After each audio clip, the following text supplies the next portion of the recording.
আজকে পটলের একটা নতুন রকমের রেসিপি শেয়ার করতে চলেছি। পটলগুলো ছাল ছাড়িয়ে নেওয়া হয়েছে একটু একটু করে, আর দুদিকটা একটু করে চিড়ে নেওয়া হয়েছে। তারপর হলুদ নুন ভালো করে মাখিয়ে নেওয়া হলো।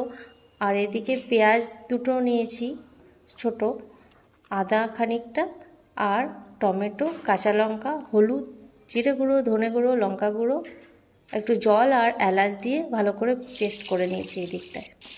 আর এদিকে তেল গরম করে পটলগুলো চিনি দিয়ে ভালো করে লাল লাল করে ভেজে নিতে হবে।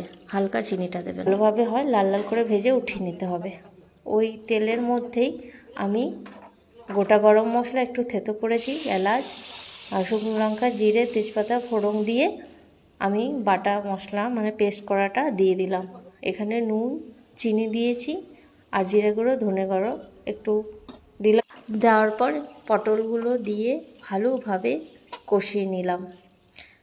দেখতে পাচ্ছেন ভালোভাবে কষানোর পর আমি বেশ খানিকটা এখানে দুধ দিয়ে দিয়েছি।